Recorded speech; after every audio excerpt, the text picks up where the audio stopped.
নমস্কার বন্ধুরা, তোমরা সবাই কেমন আছো? আশা করি সবাই খুব ভালো আছো আর আমিও খুব ভালো আছি। আজকে আমি শিউলি আরেকটা নতুন রেসিপি নিয়ে তোমাদের সামনে চলে এসেছি। আজকে বানাবো এগ কারি।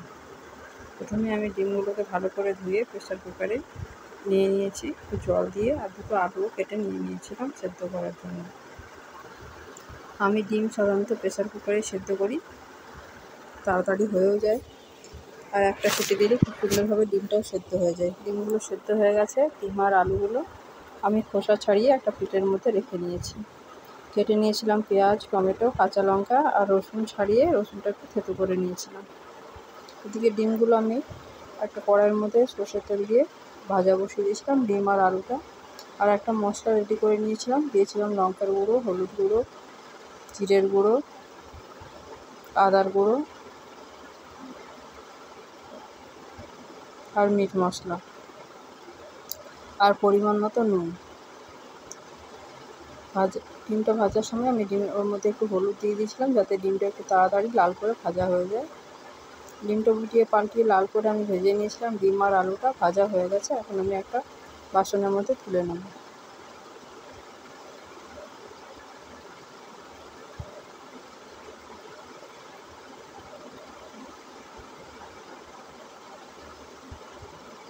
একা হাতে মোবাইল ধরে ক্যামেরা ধরে ভিডিও বানানো খুবই কষ্টকর, তোমরা ভিডিওটা দেখে বুঝতে পারছো।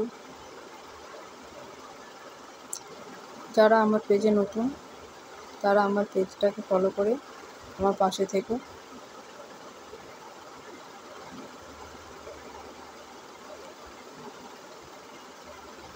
দেখো, আমি ডিম আর আলুটা তুলে নিয়েছি। এখন ওই তেলের মধ্যে আমি কেটে রাখা পেঁয়াজ, টমেটো, কাঁচা লঙ্কা আর রসুন বাটাটা দিয়ে দিলাম। ছোটো করে রসুনটা দিয়ে দিলাম, তারপর একটু লাল করে ভেজে নেব। দুটো আলু আমি ভাজতে ভুলে গেছিলাম, তাই ওই পেঁয়াজ আর টমেটোর সাথে আমি আলুটা দিয়ে দিলাম, যাতে ভাজা হয়ে যায় আলুটা। পেঁয়াজটা একটু লাল করে ভাজা হয়ে যাওয়ার পর আমি দিয়ে দিলাম গুলে রাখা মশলাটা। তারপর আমি ভালো করে মশলাটা দিয়ে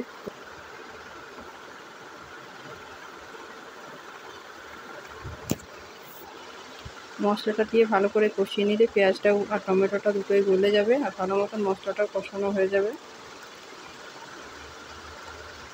মশলার যে কাঁচা গন্ধ সেটাও চলে যাবে। দেখো, মশলাটা আমি ভালো মতন কষিয়ে নিয়েছি। এখন যতটুকু পরিমাণ জল লাগে সেই জলটা দিয়ে দেবো।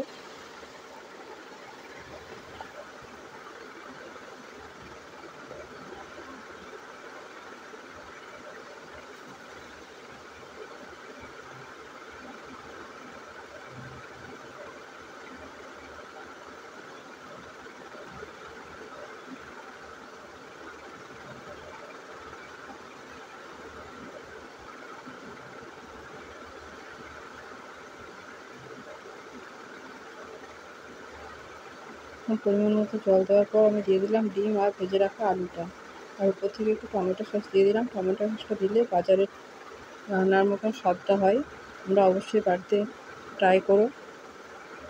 দিয়ে দিলাম উপর থেকে একটু গরম মশলা আর ঘি। এই রেসিপিটা ভাত বা রুটি সব কিছুর সাথেই খেতে খুব ভালো লাগে।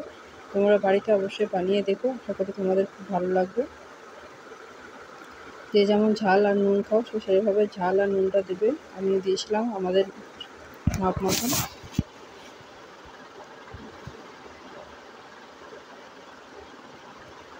ঝোলটা একটু ভালো করে ফুটে গেলে আর একটু গাঢ় হয়ে এলে তারপর আমি নামিয়ে নেব। আমি রাত্রে করেছিলাম মোগলাই পরোটা, তার সাথে ডিমের কারিটা খাওয়া হয়েছিল। কিছুদিনের মধ্যেই তোমাদের সাথে ডিম মোগলাই পরোটার রেসিপিটা শেয়ার করব, যত তাড়াতাড়ি পারবো। রেসিপিটা ভালো লাগলে অবশ্যই লাইক, কমেন্ট, শেয়ার করে দিও আর ফলো বাটনটা দাবিয়ে সবাই পাশে থেকো। ভিডিওটা এখানে শেষ করছি। আশা করি তোমাদের ভিডিওটা ভালো লাগবে। তো ভিডিওটা স্কিপ করো না, সবাই পুরো ভিডিওটা দেখো।